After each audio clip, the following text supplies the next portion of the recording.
Most business owners are stuck in the weeds working 10 plus hours a day and scaling revenue, but sacrificing their freedom. More problems, more fires to put out, more people, more complexity, and less life than you had at six figures.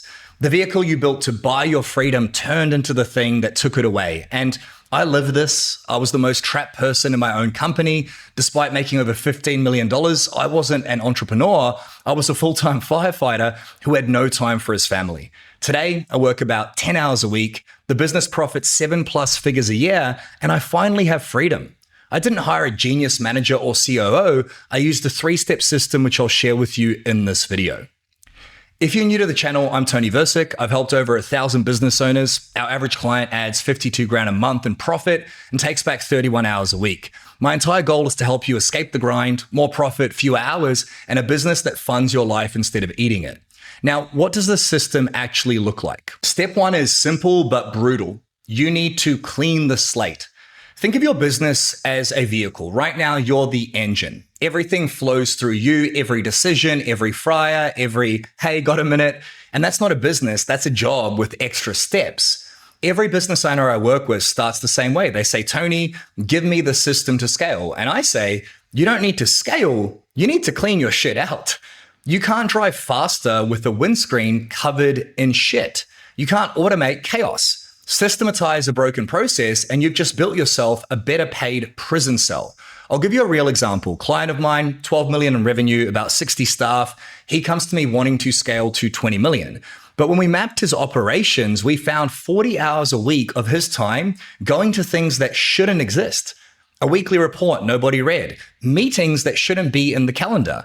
And this is called the disease of more. He's added and added more people, more tools, more process without ever subtracting. Most businesses don't die from starvation, they die from indigestion.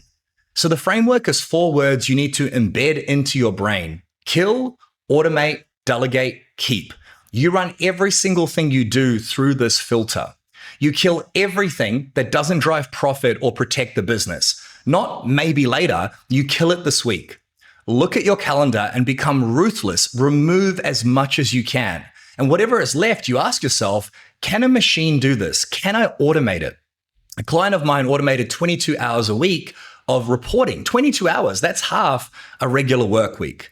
What a machine can't do, you ask, does this need me? The answer is almost never. And if that's the case, delegate it. Give it to somebody on your team. The rule is simple. If somebody else can do it 80% as well as you, it's their job now. And once you've run everything through the filter, you're left with your keep list.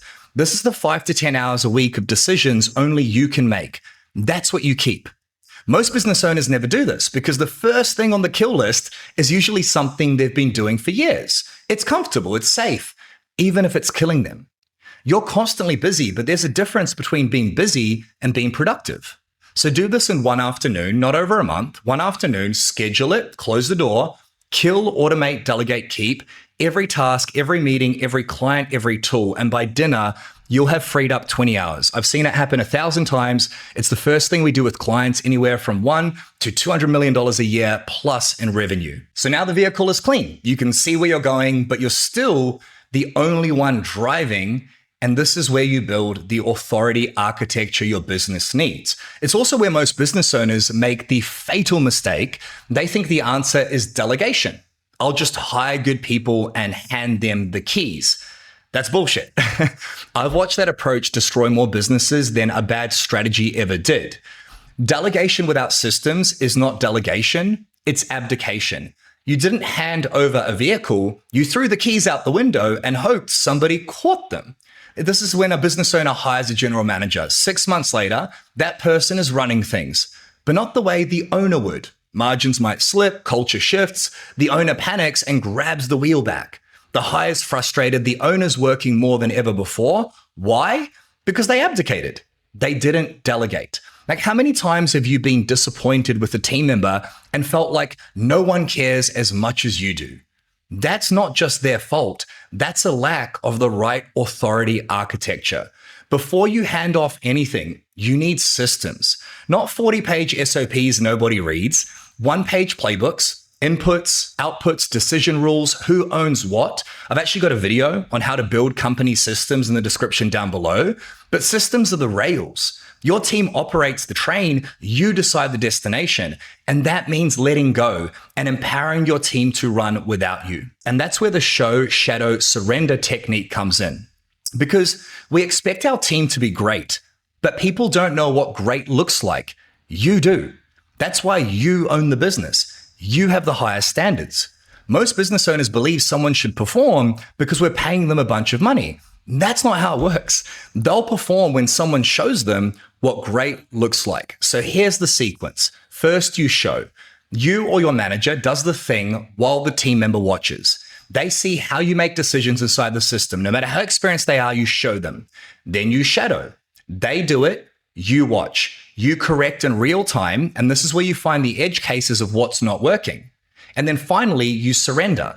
Only when they've proven they get it, what to do, how and why, do you walk away and they own it. Now you've delegated. That's when you surrender. But the problem is your team still needs you for decisions. And this is the trap. If every decision still lands on your desk, you didn't escape anything. You just changed the decisions you're making. And the fix to that is the 1-3-1 principle. Every problem that comes to you, one problem, 3 potential solutions they've explored, and the one solution they recommend, including why. Your job is not to generate answers. Your job is to coach and evaluate them. It forces your team to think, to build their decision-making muscle, and to take ownership. A client of mine had an $8 million services business. Before 1-3-1, his team brought every problem to him. Client is unhappy. What should I do? He'd spend an hour unpacking it, then generate the solution himself. After 1-3-1, the client is unhappy. This is what we did about it. This is how we made them happy again. This is what I'm going to do moving forward. This is why. Now the business owner doesn't have to be a part of that solution. So this client went from solving 20 problems a day to making 3 decisions a week. From engine to architect, from the person burning out under the hood to the person choosing the destination. I've built my team to where I meet with them 30 minutes a week and they manage the remaining 39 hours. That's freedom. This is where profit levers come in. So let's say the vehicle is clean for the first time in years. Nobody needs you for anything urgent. And for the first week, it feels incredible. You sleep, you relax, you think, you feel like a person again. Then 7 days in, you feel uneasy, like you should be doing something. And nobody tells you this part. Escaping the grind reveals an addiction you didn't know you had. You've spent years training your brain to respond, to ping, react, solve. Every notification gives you a dopamine hit. Every fire you put out made you feel necessary, important, the guy who fixes things. And now there's no fires. And your brain is screaming for the old fuel. But this is what addiction costs you. The profit levers that give you freedom are invisible when you're addicted to noise. You cannot pull a lever you can't see. 1 hour focused on your most important task pulls more profit than a week of busy, urgent work.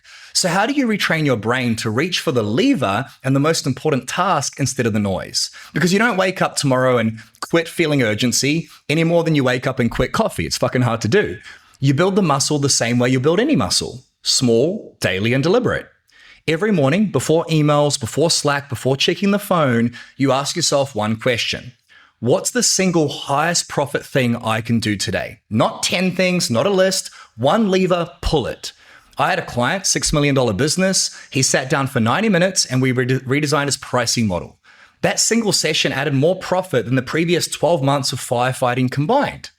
Because revenue is vanity and profit is sanity.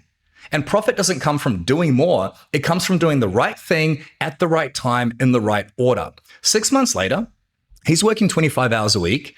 He's more profitable than he was grinding 60. And he told me something I think about every single day.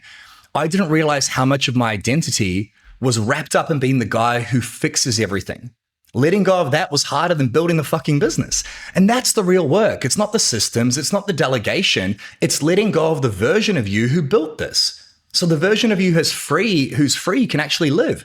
Because the most important task was never on your to-do list. It was waiting in the quiet long after the noise stopped, but you were too busy to see it. So 3 steps. Clean the slate, kill, automate, delegate, and keep in one afternoon. Build your authority architecture, and then systems before delegation, show, shadow, surrender, 1-3-1, the principle, and then pull the profit levers. One most important task every day in the quiet before the chaos finds you. And it's not complicated, but it is hard because each step asks you to let go of something. Step 1, you let go of being busy. Step 2, you let go of control. Step 3, you let go of the version of you that built this success. To stop being the highest paid firefighter and start being the architect of your own freedom, it's not easy. I've watched over 1,000 business owners walk this path. Some took 3 months, some took 2 years, but the ones who actually did it, who killed what didn't matter, who built the architecture and aimed their attention at profit instead of busy work, they got their lives back. Steve spends weekends with his kids now. Marcus sold his business for 3 times what he thought it was worth. And me, I'm fortunate enough to be sitting in Thailand, working 10 hours a week, watching my daughters grow up. But this is the thing nobody tells you at the start. This thing I didn't tell you. We're all addicted to urgency. You've spent years training your brain to respond, the ping, the fire, the crisis that only you can solve. And that's not a schedule problem. That's an identity problem. The business that needs you is the business that owns you. The one that runs without you, that's freedom. You started your business for freedom. Then you built a machine that consumed you, that consumed your life. You told yourself you'd step back once you hit that next number, but the number and the goalpost kept moving, and so did you. And it's not your fault. But don't build a prison cell with better revenue numbers. Build a vehicle that takes you where you actually want to go, because revenue is vanity, profit is sanity, and freedom, that's the whole damn point. Your business is a vehicle. It can take you anywhere, but you have to decide, are you driving the vehicle or is it driving you? So if you got value from this video, drop a comment down below. Let me know what's one thing in your business right now that you know you should kill but haven't. I read every comment. I'd love to know if this resonated. And if you want to learn how I build systems for my business in minutes, not weeks, which has allowed me to take back so much of my time, I work 10 hours a week, watch this video up here and I'll see you for the next one.